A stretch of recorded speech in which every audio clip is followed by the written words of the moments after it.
ನಮಸ್ಕಾರ. ಇವತ್ತು B N S ಎಸ್ನ ಇನ್ನೊಂದು ವಿಷಯವನ್ನು ನಿಮ್ಮ ಮುಂದೆ ಚರ್ಚೆಗೆ ತರ್ತಾ ಇದ್ದೀನಿ. ನಿಮ್ಮ ಗಮನಕ್ಕೆ ಇರಲಿ, ನಾನು ಯೂನಿಟ್ 1 ಪಾಠಗಳನ್ನು ಮಾಡ್ತಾಯಿದ್ದೀನಿ. ಇಲ್ಲಿಯವರೆಗೆ ಮಾಡಿದಂತಹ ಪಾಠಗಳನ್ನು ಒಂದು ಫೌಂಡೇಶನ್ ಕ್ರಿಯೇಟ್ ಮಾಡಲಿಕ್ಕೆ ಮಾಡಿದಂತಹ ಪಾಠಗಳು. ಅದರಲ್ಲಿ ಸ್ಟ್ರಕ್ಚರ್ ಆಫ್ ದ ಕೋರ್ಸ್ ಅಂತಕ್ಕಂಥದ್ದೇನಿದೆ ಅದು ನಿಮ್ಮ ಪರೀಕ್ಷೆಗೆ ಮಹತ್ವವಾದಂಥ ವಿಡಿಯೋ. ಅದರ ಹಿಂದಿನ ವಿಡಿಯೋಗಳು ನಾನು ಮಾಡಿರುವಂಥದ್ದು ಬಿ ಎನ್ ಎಸ್ ಎಸ್ನ ಕಾನ್ಸೆಪ್ಟನ್ನು, ಅಂದರೆ ಕ್ರಿಮಿನಲ್ ಜ್ಯೂರಿಸ್ಪ್ರೂಡೆನ್ಸ್ ಅಂತ ಏನು ಹೇಳ್ತೀವಿ ನಾವು, ಕ್ರಿಮಿನಲ್ ಜುಡಿಷಿಯಲ್ ಸಿಸ್ಟಮ್ ಅಂತ ಏನು ಹೇಳ್ತೀವಿ ನಾವು, ಅದು ಯಾವ ರೀತಿ ಇರ್ತದೆ ಅಂತಕ್ಕಂಥದ್ದನ್ನು ನಾವು ನಿಮ್ಮ ಮುಂದೆ ತರಲಿಕ್ಕೆ ಪ್ರಯತ್ನ ಮಾಡಿದ್ದೇನೆ.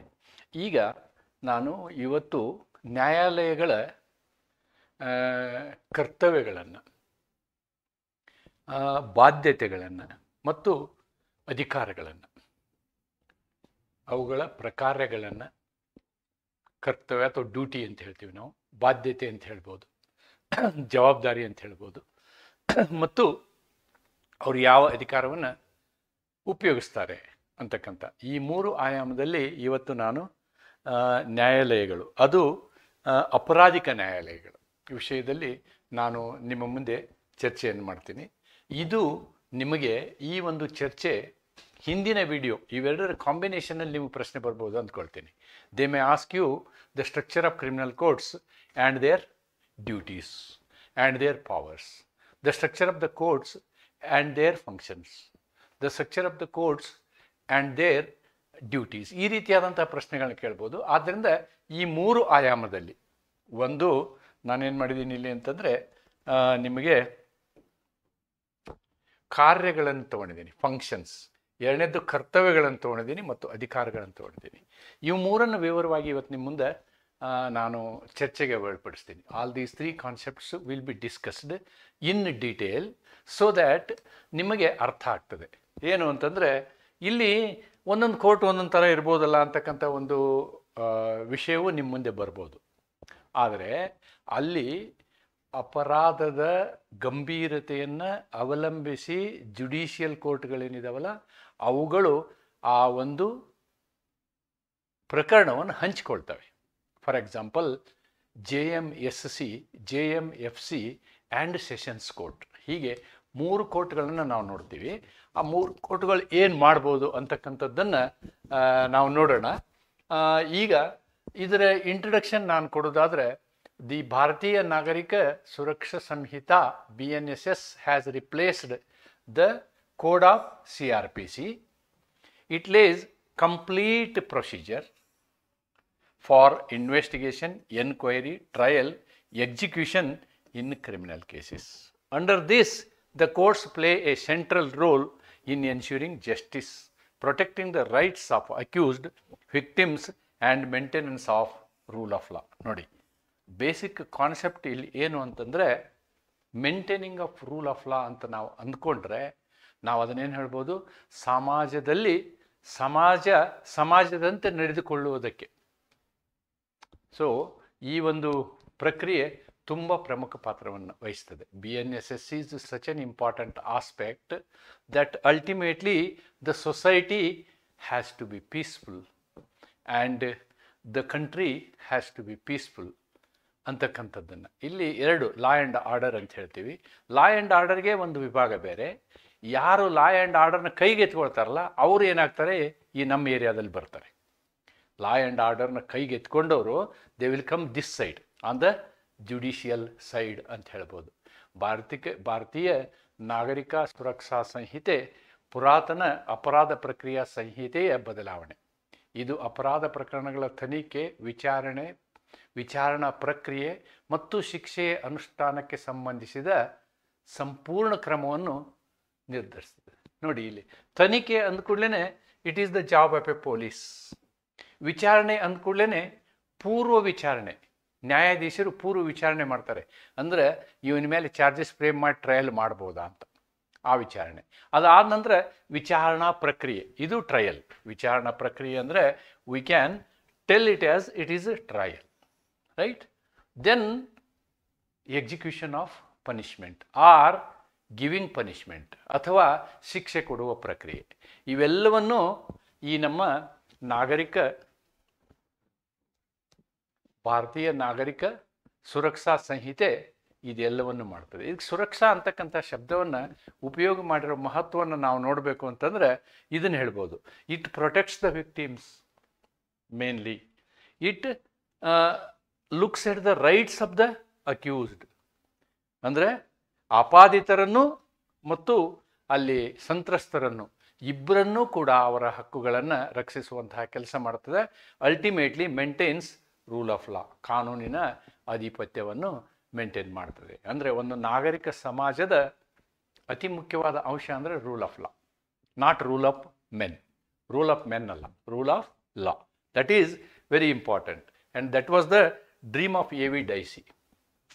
ನೋಡಿ, whatever may be the court, courts are of, I have told you 4 category. Sessions court, above that the high court, then below sessions court there is a court called JMFC, ಅಂದರೆ judicial magistrate first class. ಅದರ ಕೆಳಗಿರ್ತಕ್ಕಂಥವ್ರು judicial magistrate second class. ಇದು judicial ಸೈಡ್ನ 3 ಅಥವಾ 4 ಹಂತಗಳು. ಹೈಕೋರ್ಟನ್ನು ಹಿಡ್ಕೊಂಡ್ರೆ 4 ಹಂತ ಅಂತ ಹೇಳ್ಬೋದು, ಹೈಕೋರ್ಟನ್ನು ಬಿಟ್ಟರೆ 3 ಹಂತ ಅಂತ ಹೇಳ್ಬೋದು. ಇದನ್ನೆಲ್ಲ ನಾನು ಹಿಂದೆ ಡಿಸ್ಕಸ್ ಮಾಡಿದ್ದೀನಿ. ಇವು ನ್ಯಾಯಿಕ ವ್ಯವಸ್ಥೆಗೆ ಬರುವಂಥ. ಇನ್ನೊಂದನ್ನು ಹೇಳಿದ್ದೀನಿ ಅಲ್ಲಿ, executive courts. Executive courts is nothing but it is executive side, ministerial side. D C ಅವರೆಲ್ಲ ಬರ್ತಾರೆ ಅಲ್ಲಿ, D C, A C, tahsildar, all those people will come into picture, right? So first I am discussing about the ಕಾರ್ಯಗಳು, functions ಬಗ್ಗೆ ಇವತ್ತು ನಾನು ಮೊದಲು ಚರ್ಚೆ ಮಾಡ್ತೇನೆ. ಏನೇನು ಫಂಕ್ಷನ್ಗಳು ಒಂದು ನ್ಯಾಯಾಲಯ, ಅದು ನ್ಯಾಯಾಲಯ ಹೈಕೋರ್ಟ್ ಇರ್ಬೋದು, ಸುಪ್ರೀಂ ಕೋರ್ಟ್ ಇರ್ಬೋದು, ಸೆಷನ್ಸ್ ಕೋರ್ಟ್ ಇರ್ಬೋದು, JMFC ಇರ್ಬೋದು, JMSC ಇರ್ಬೋದು, ಯಾವುದೇ ನ್ಯಾಯಾಲಯ ಇರಲಿ, ಅವು ಎಲ್ಲದರುಗಳ ಕೆಲಸ ಒಂದೇನೆ. ಫಾರ್ ಎಕ್ಸಾಂಪಲ್, 2 ವರ್ಷದ ಕೆಳಗಿನ ಶಿಕ್ಷೆಗಳನ್ನು ಅಥವಾ 3 ವರ್ಷದ ಕೆಳಗಿನ ಶಿಕ್ಷೆಯನ್ನು JMSC ನೋಡಿದರೆ, ಓಕೆ, ಈ 7 ವರ್ಷಗಳಕ್ಕಿಂತ ಕಡಿಮೆ ಇರುವಂತಹ ಶಿಕ್ಷೆಯನ್ನು JMFC ನೋಡ್ತದೆ. 7 ವರ್ಷದ ಮೇಲಿನ ಶಿಕ್ಷೆಗಳನ್ನು ಸೆಷನ್ಸ್ ಕೋರ್ಟ್ಸ್ ನೋಡ್ತದೆ. ಅಂತಂದ್ರೆ ಇದರ ಅರ್ಥ ಏನು ಅಂತಂದರೆ, ಕೆಳಹಂತದ ಕೋರ್ಟ್ಗಳು ನೋಡುವಂತಹ ಪ್ರಕರಣ ಮೇಲಿನ ಕೋರ್ಟು ನೋಡ್ಬೋದು. So for example, high court can look into any case, sessions court can look into any case, JMFC can look into any case which are below 7 years, whereas JMSC can look into only cases which are below 2 years or 3 years, subject to correction. ಈ ರೀತಿಯಾದಂಥ ವ್ಯವಸ್ಥೆ ಇರ್ತದೆ. But ಎಲ್ಲರದು ಕಾರ್ಯಗಳು ಒಂದೇನೆ, ಎಲ್ಲ ನ್ಯಾಯಾಲಯಗಳ ಕಾರ್ಯಗಳು, ಆಮೇಲೆ ಜವಾಬ್ದಾರಿಗಳು, ಅಧಿಕಾರಗಳು 3 ಒಂದೇ ಥರನಾಗಿರ್ತವೆ. ಹಾಗಿದ್ರೆ ಇದರ ಕಾರ್ಯಗಳೇನೇನು? ಇವೆಲ್ಲ ಕಾರ್ಯಗಳನ್ನು ನಾನು ಲಿಸ್ಟ್ ಮಾಡಿದ್ದೀನಿ. Adjudicatory, supervisory, protective, procedural and supportive. ಇಷ್ಟು ನಾವು ನೋಡ್ತೀವಿ. 1, 2, 3, 4, 5 ಕ್ಯಾಟಗರಿ, ಅಂದರೆ ಕಾರ್ಯಗಳಲ್ಲಿ 5 ಭಾಗಗಳನ್ನು ಮಾಡಿದ್ದೀವಿ. ಒಂದೊಂದನ್ನಾಗಿ ವಿವರವಾಗಿ ನೋಡೋಣ ಈಗ. First one is, it is got, yes, first one adjudicatory function. This is the first one. ವಿಚಾರಣಾ ಕಾರ್ಯ, adjudicatory function ಅಂದ್ರೆ, if I want to tell it in a very simple way, ಸತ್ಯವನ್ನು ಕಂಡುಹಿಡಿಯೋದು. ಒಬ್ಬ ಆಪಾದಿತ ವ್ಯಕ್ತಿ ತಪ್ಪು ಮಾಡಿದಾನೋ ಅಥವಾ ಅವನು ಅಮಾಯಕನಿದಾನೋ, whether he is guilty or he is innocent ಅನ್ನೋದನ್ನು ಕಂಡುಹಿಡಿಯುವಂತಹ ಪ್ರಕ್ರಿಯೆ ಇದೆಯಲ್ಲ, ಇದು adjudicatory function. Courts decide guilt or innocence of the accused, ಆಪಾದಿತನನ್ನು, based on evidence,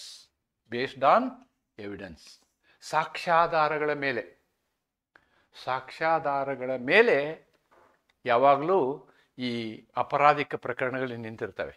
ಸಾಕ್ಷ್ಯಗಳು ಇಲ್ಲ ಅಂತಂದರೆ ಅಪರಾಧಿಕ ಪ್ರಕರಣದಲ್ಲಿ ಶಿಕ್ಷೆ ಕೊಡುವುದಿಲ್ಲ. ಸಾಕ್ಷ್ಯಗಳಿಲ್ಲ ಅಂದರೆ ಅಪರಾಧಿಕ ಪ್ರಕರಣದಲ್ಲಿ ಶಿಕ್ಷೆ ಕೊಡುವುದಿಲ್ಲ. ಆದ್ದರಿಂದ ಸಾಕ್ಷ್ಯಗಳ ಆಧಾರದ ಮೇಲೆ ಅವನು ತಪ್ಪಿತಸ್ಥನೇ ಅಥವಾ ಅಮಾಯಕನೇ ಅನ್ನುವುದನ್ನು ಕಂಡುಹಿಡಿತೇವೆ. ನ್ಯಾಯಾಲಯಗಳು ಸಾಕ್ಷ್ಯ ಮತ್ತು ಕಾನೂನಿನ ಆಧಾರದ ಮೇಲೆ ಆರೋಪಿಯ ಅಪರಾಧ ಅಥವಾ ನಿರಪರಾಧವನ್ನು ಕಂಡುಹಿಡಿಯುತ್ತವೆ. ಈ ಒಂದು ಪ್ರಕ್ರಿಯೆಗೆ ನಾವೇನು ಹೇಳ್ತೀವಿ? We call it as adjudicatory function. This is adjudicatory function. There is one more concept called adversary function. ಅದಕ್ಕೆ ನಾನು ಇದನ್ನ ಸ್ವಲ್ಪ ವಿವರವಾಗಿ ನಿಮ್ಗೆ ಚರ್ಚೆ ಮಾಡ್ತೀನಿ. ಬೇರೆದನ್ನು ನಾನು ವಿವರವಾಗಿ ಚರ್ಚೆ ಮಾಡೋದಿಲ್ಲ.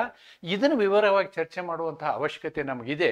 ಯಾಕೆ ಅಂತಂದರೆ in this adjudicatory function of Indian judiciary we have adversary process also. We have adversary process ಆಯಿತು. ಈ ವಿಚಾರಣಾ ಪ್ರಕ್ರಿಯೆಯಲ್ಲಿ ಇನ್ನೂ ಒಂದು ಪ್ರಕ್ರಿಯೆಯನ್ನು ನಾವು ಒಳಗಡೆ ಸೇರಿಸ್ಕೊಂಡಿದ್ದೀವಿ. ಆದ್ದರಿಂದ ನಾನು ಇದನ್ನು ನಿಮಗೆ ಸ್ವಲ್ಪ ವಿವರವಾಗಿ ಚರ್ಚೆ ಮಾಡ್ತೀನಿ. ವಿಚಾರಣಾತ್ಮಕ ಕಾರ್ಯದ ಅರ್ಥ ಏನು ಅಂತ ಹೇಳಿ ನಾವು ಕೇಳೋದಾದರೆ, adjudicatory function of a court is means its duty to hear and decide disputes between parties applying law to the facts presented before it. It is core judicial function. Rights, liabilities, guilt or innocence. ಇದರಿಂದ ಅದು ಏನು ಕಂಡು ಹಿಡಿಯುತ್ತೆ? ಹಕ್ಕುಗಳನ್ನು, ಬಾಧ್ಯತೆಗಳನ್ನು, ತಪ್ಪುಗಳನ್ನು ಮತ್ತು ಇನ್ನೋಸೆನ್ಸನ್ನು. ಇವೆರಡು civil ಲಾನಲ್ಲಿ ಬರ್ತವೆ. ಇವೆರಡು ಕ್ರಿಮಿನಲ್ ಲಾನಲ್ಲಿ ಬರ್ತವೆ. Process is same only. Adjudicatory process ಇದೆಯಲ್ಲ, ಇದು ದಿವಾನಿ ಪ್ರಕರಣಕ್ಕೂ ಒಂದೇ ಮತ್ತು ಅಪರಾಧಿಕ ಪ್ರಕರಣಕ್ಕೂ ಒಂದೇ, ಎರಡದಕ್ಕೂ ಒಂದೇ. The principle is same. ಆದರೆ ಇಲ್ಲಿ ಏನು ಮಾಡ್ತಾರೆ? ಎಲ್ಲರ ಮಾತನ್ನು ಕೇಳಿ ಸತ್ಯವನ್ನು ಕಂಡುಹಿಡಿದು ಆ ಸತ್ಯವನ್ನು ನೋಡಿ ಈ ಸತ್ಯಕ್ಕೆ ಯಾವ ಕಾನೂನಿನ ಪ್ರಕಾರ ಏನು ಶಿಕ್ಷೆ ಅಥವಾ ಏನು ಪರಿಹಾರ. ಸಿವಿಲ್ ಆದರೆ ಪರಿಹಾರ, ಕ್ರಿಮಿನಲ್ ಅಥವಾ ಅಪರಾಧಿಕ ಆದರೆ ಶಿಕ್ಷೆ ಅಂತಕ್ಕಂಥದ್ದು ನೆನ್ಪಿಟ್ಕೊಳ್ಬೇಕು. ಆ ಒಂದು ವ್ಯವಸ್ಥೆಗೆ ನಾವೇನಂತೀವಿ? adjudicatory function ಅಂತೀವಿ. ನೋಡಿ, when a magistrate conducts a trial, magistrate ಏನು ಮಾಡ್ತಾರೆ? ಟ್ರಯಲ್ ಕಂಡಕ್ಟ್ ಮಾಡ್ತಾರೆ. ಆವಾಗ ಅವ್ರು ಏನು ಮಾಡ್ತಾರೆ? ಸಾಕ್ಷಿಗಳನ್ನು ವಿಚಾರಿಸ್ತಾರೆ. Examines the witness, analyse the evidence, forensic report, video, audio, all these things ಅವುಗಳನ್ನು, and delivers judgment. This is adjudicatory function. ಏನು ಮಾಡೋದು? ವ್ಯಕ್ತಿಗಳನ್ನು ಆಲಿಸುವುದು, ಅಹವಾಲನ್ನು ಕೇಳುವುದು, ದಾಖಲೆಗಳನ್ನು ನೋಡುವುದು, ಅವೆಲ್ಲ ನೋಡಿದ ನಂತರ ಒಂದು ನಿರ್ಧಾರಕ್ಕೆ ಬರುವುದು. That is adjudicatory function. Right? Hearsay ಮೇಲಲ್ಲ, ಯಾರೋ ಏನೋ ಹೇಳಿದರು ಅಂತಲ್ಲ, ಅದು ದಾಖಲಾತಿಗಳಿಂದ, ಪುರಾವೆಗಳಿಂದ ಸಾಬೀತುಗೊಳ್ಳಬೇಕು. It has to be established by evidences and witnesses. Corroborating witness ಅಂತೀವಿ ನಾವು. Right? Yes. Meaning of adversarial function. ಏನು adversarial ಫಂಕ್ಷನ್ ಅಂದರೆ? adversarial ಫಂಕ್ಷನ್ ಅಂತಂದರೆ ಅನೇಕ ಪಕ್ಷಗಳು, ಮಿನಿಮಮ್ ಆಗಿ 2 ಪಕ್ಷಗಳು ತಮ್ಮದನ್ನು ಅವ್ರು ಹೇಳ್ತಾರೆ, ಇನ್ನೊಬ್ಬರು ಅದನ್ನು ಅಪೋಸ್ ಮಾಡ್ತಾರೆ. ಈ ಒಂದು ಪ್ರಕ್ರಿಯೆಗೆ ನಾವೇನಂತೀವಿ? adversarial ಫಂಕ್ಷನ್ ಅಂತೀವಿ. adversarial function refers to the system or process of two opposing parties. Criminal ಲಾನಲ್ಲಿ ಆದರೆ prosecution, defence. Present their case before a neutral judge. Judge has to be always neutral. ನ್ಯಾಯಾಧೀಶ, ಒಬ್ಬ ನಿಷ್ಪಕ್ಷಪಾತ ನ್ಯಾಯಾಧೀಶನ ಮುಂದೆ 2 ಪಕ್ಷಗಳು ತಮ್ಮ ವಾದಗಳನ್ನು ಮಂಡಿಸ್ತವೆ. ಅಕಸ್ಮಾತ್ ಅದು ಅಪರಾಧಿಕ ಪ್ರಕರಣ ಆದರೆ ಅಲ್ಲಿ ಏನಾಗುತ್ತೆ ಅಂತಂದರೆ ಪ್ರಾಸಿಕ್ಯೂಷನ್ ಒಂದು ಸೈಡ್ ಇರುತ್ತೆ, ಅಭಿಯೋಜಕರು ಒಂದು ಸೈಡ್ ಇರ್ತಾರೆ, ಆಮೇಲೆ ಪ್ರತಿ ವಾದಿಗಳು ಇನ್ನೊಂದು ಕಡೆಗಿರ್ತಾರೆ, ಡಿಫೆನ್ಸ್. ಓಕೆ, ಇವರು ಇನ್ನೊಂದು ಕಡೆಗಿರ್ತಾರೆ. ಅವರು ತಮ್ಮದನ್ನು ತಾವು ಹೇಳ್ತಾರೆ, ಇವ್ರದನ್ನು ಇವ್ರು ಹೇಳ್ತಾರೆ. ಇದಕ್ಕೆ ವಾದ ವಿವಾದ ಅಂತೀವಿ ನಾವು. ಪ್ರತಿವಾದಾತ್ಮಕ ಕಾರ್ಯ. ನೋಡಿ, ಇಲ್ಲಿ ನಾವು ಕನ್ನಡದಲ್ಲಿ ಶಬ್ದ ಏನು ಹೇಳ್ತೀವಿ? ವಿಚಾರಣಾತ್ಮಕ ಕಾರ್ಯ. ಅಡ್ಜುಡಿಕೇಟರಿ ಅಂದರೆ ವಿಚಾರಣಾತ್ಮಕ, adversary ಅಂತಂದರೆ ಪ್ರತಿವಾದಾತ್ಮಕ. ಇದರಲ್ಲಿ 2 ಪಾರ್ಟಿಗಳು ತಮ್ಮ ವಿರುದ್ಧವಾದ ನಿಲುವನ್ನು ತೆಗೆದುಕೊಳ್ತಾರೆ. ಪ್ರತಿವಾದಾತ್ಮಕ ಕಾರ್ಯ ಎಂದರೆ 2 ವಿರೋಧ ಪಕ್ಷಗಳು, ಅಂದರೆ ಒಬ್ಬರು ಅಭಿಯೋಜಕ, ಇನ್ನೊಬ್ಬರು ಪ್ರತಿರಕ್ಷಕ ಪಕ್ಷ, ತಮ್ಮ ತರ್ಕ ಮತ್ತು ಸಾಕ್ಷ್ಯಗಳನ್ನು ತಟಸ್ಥ ನ್ಯಾಯಾಧೀಶರ ಮುಂದೆ ಮಂಡಿಸುವ ವಿಚಾರಣಾ ವಿಧಾನ. ಇದಕ್ಕೆ ನಾವೇನು ಹೇಳ್ಬೋದು? ಟ್ರಯಲ್ ಅಂತ ಹೇಳ್ಬೋದು. ಟ್ರಯಲ್ ಅಂತ ಹೇಳ್ತೀವಲ್ಲ, ಅದು ಈ ಒಂದು ತತ್ವದ ಮೇಲೆ ನಡೀತದೆ. Trial goes on this principle. Only ಟ್ರಯಲ್ಗೆ ನಾವೇನು ಹೇಳ್ಬೋದು? adversarial ಅಂತ ಹೇಳ್ಬೋದು. ಎಂಟೈರ್ ವ್ಯವಸ್ಥೆಗೆ, starting from prosecution or what we can call it as investigation. Initially ನಾನು ಇಲ್ಲಿ ಬರೆದಿದ್ದೀನಿ ಎಲ್ಲೋ ಒಂದು ಕಡೆ. It starts from investigation, then after investigation,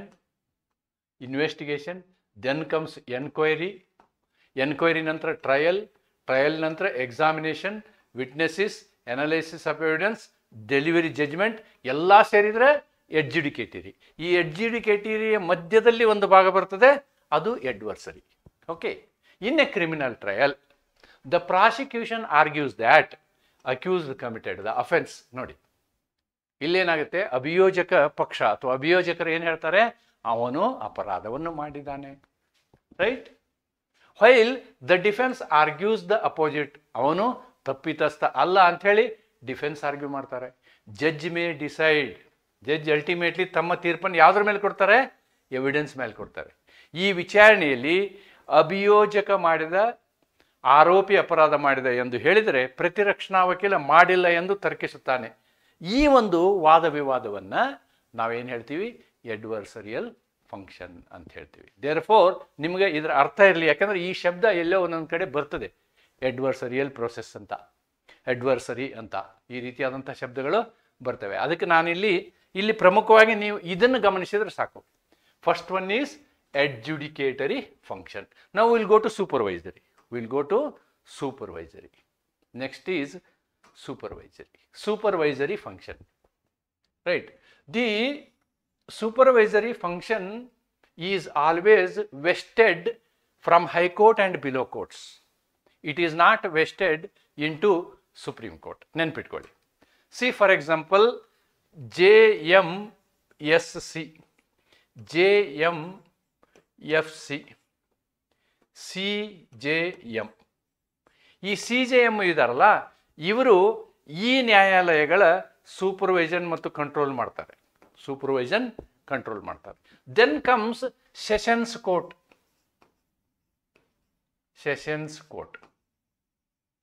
ಈ ಸೆಷನ್ಸ್ ಕೋರ್ಟು ಕೂಡ ಈ ಎಲ್ಲ ಕೋರ್ಟ್ಗಳನ್ನು ಸೂಪರ್ವೈಸ್ ಮಾಡುತ್ತೆ. Then comes high court. High court also supervises all the set of courts. All courts. It will look into all courts. This concept is called, this is another function of the courts. ನ್ಯಾಯಾಲಯಗಳ ಇನ್ನೊಂದು ಕಾರ್ಯ ಏನು ಅಂತಂದ್ರೆ ಮೇಲ್ವಿಚಾರಣೆ ಮಾಡೋದು, ಪರಿವೀಕ್ಷಣೆ ಮಾಡಬಹುದು. Especially high courts power is mentioned in article 227 and the power of these courts are available in BNSS. All these things are specifically mentioned in BNSS. ಇದು ಕೂಡ ಹೈಕೋರ್ಟಿನ ಪವರನ್ನು ನಾವು BNSS ಅಲ್ಲಿ ಹೇಳಿದ್ದೀವಿ. ಬಟ್ ಅದಕ್ಕಿಂತ ಸುಪ್ರೀಂ ಲಾ ಏನು ಸುಪ್ರೀಂ ಲಾ ಏನು ಕಾನ್ಸ್ಟಿಟ್ಯೂಷನ್ನಲ್ಲೇ ನಾವು ಹೈಕೋರ್ಟಿನ ಒಂದು ಸೂಪರ್ವೈಸಿಂಗ್ ಪವರ್ನ ಹೇಳಿಬಿಟ್ಟಿದ್ದೀವಿ. ಆದರೆ ಈ ಪವರು, ಸೂಪರ್ವೈಸರಿ ಪವರು ಸುಪ್ರೀಂ ಕೋರ್ಟ್ಗಿಲ್ಲ. Supreme court do not have this power. This power is not there for Supreme Court. ನೆನ್ಪಿಟ್ಕೊಳ್ಳಿ. It is only for high courts. Administration of all courts in the state and its supervision is done by only and only high court. Then sessions court will take care of their district courts.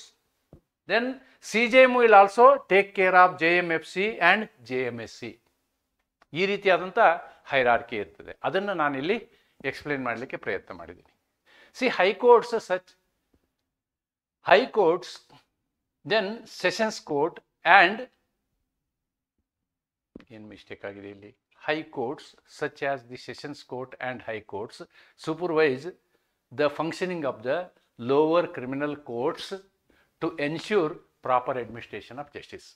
ಇಲ್ಲೇನು high courts under article 227 and the sessions courts, high courts and session courts and high courts ಇದು ತೆಗೆದುಬಿಡಿ, and high court and session court normally supervise all other courts. ನೀವು complete BNSS ಅನ್ನು ಸರಿಯಾದ ರೀತಿಯಲ್ಲಿ ಓದಿದರೆ CJM ಕೂಡ supervision ಮಾಡ್ತಾರೆ. ಬೇರೆ ಕೋರ್ಟ್ನ ಕೆಳ ಹಂತದ ಕೋರ್ಟ್ಗಳನ್ನು, ನ್ಯಾಯಾಲಯಗಳನ್ನ CJM ಕೂಡ ಸೂಪರ್ವೈಸ್ ಮಾಡ್ತಾರೆ. ಇದಂತೂ ಮುಖ್ಯ. ಹೈಕೋರ್ಟು ಮತ್ತು ಸೆಷನ್ಸ್ ಕೋರ್ಟ್ ಇದಾವಲ್ಲ, ಇವೆರಡೂ ಕೋರ್ಟ್ಗಳು ಈ ಎಲ್ಲ ಕ್ರಿಮಿನಲ್ ಕೋರ್ಟ್ಗಳನ್ನು, ಅಪರಾಧಿಕ ನ್ಯಾಯಾಲಯಗಳ ಪರಿವೀಕ್ಷಣೆಯನ್ನು ಮಾಡ್ತವೆ. This is second function. And the third function of the courts, ಎಲ್ಲ ನ್ಯಾಯಾಲಯಗಳ ಇನ್ನೊಂದು ಪ್ರಮುಖ ಕರ್ತವ್ಯ ಏನು ಅಂತಂದರೆ, courts under BNSS safeguard the rights of accused person. ನೆನ್ಪಿಟ್ಕೊಳ್ಳಿ, ಒಬ್ಬ ವ್ಯಕ್ತಿಯನ್ನು ಅರೆಸ್ಟ್ ಮಾಡಿದ ಮೇಲೆ, ಅವನ ಬಂಧನವನ್ನು ಮಾಡಿದ ಮೇಲೆ, ಬಂಧನವನ್ನು ಅಕಸ್ಮಾತ್ ಯಾರೋ ಸಿವಿಲ್ ಪರ್ಸನ್ಸ್ ಮಾಡಿದರೆ ಅದು ಇಲ್ಲೀಗಲ್ ಕನ್ಫೈನ್ಮೆಂಟ್ ಆಗುತ್ತೆ. ಕಾನೂನು ಬಾಹಿರವಾದಂತಹ ಒಬ್ಬ ವ್ಯಕ್ತಿಯನ್ನು ತಡೆ ಹಿಡಿಯುವಿಕೆ ಆಗುತ್ತೆ. ಆದರೆ ಅದನ್ನೇ ಸ್ಟೇಟ್ ಮಾಡ್ಬೋದು. ಬಂಧನವನ್ನು ಯಾರು ಮಾಡ್ಬೋದು? State can arrest. ಆದರೆ ಸ್ಟೇಟ್ಗೂ ಅರೆಸ್ಟ್ ಮಾಡಿ ತನ್ನ ಮನ ಬಂದಂಗೆ ತನ್ನ ಹತ್ರ ಇಟ್ಕೊಳ್ಳೋಕೆ ಅಧಿಕಾರ ಇಲ್ಲ. They cannot. ಇಲ್ಲಿ ಸ್ಟೇಟ್ ಅಂತ ಹೇಳಿದಾಗ it is nothing but state is represented by police in case of criminal jurisprudence. Criminal ಜ್ಯೂರಿಸ್ಪ್ರುಡೆನ್ಸಲ್ಲಿ ರಾಜ್ಯ ಅಂತ ಹೇಳಿದರೆ ಆ ರಾಜ್ಯವನ್ನು ಪ್ರತಿನಿಧಿಸುವಂತಹ ಒಂದು ಇಲಾಖೆ ಇದೆಯಲ್ಲ, ಅದು ಪೊಲೀಸ್ ಇಲಾಖೆ. ಆ ಪೊಲೀಸ್ ಇಲಾಖೆ ಬಂಧನವನ್ನು ಮಾಡುವ ಏನು ಅವರಿಗೆ ಅಧಿಕಾರ ಇದೆ, ಅದು ಸ್ಥಿಮಿತವಾದಂತಹ ಅಧಿಕಾರ. ಯಾವುದೇ ವ್ಯಕ್ತಿಯನ್ನು ಪೊಲೀಸರು ತಮ್ಮ ಪೊಲೀಸ್ ಸ್ಟೇಷನ್ ಕರ್ಕೊಂಡು ಬಂದ ಮೇಲೆ 24 ಗಂಟೆ ಅವರಿಗೆ ಅಧಿಕಾರ ಇರುತ್ತೆ.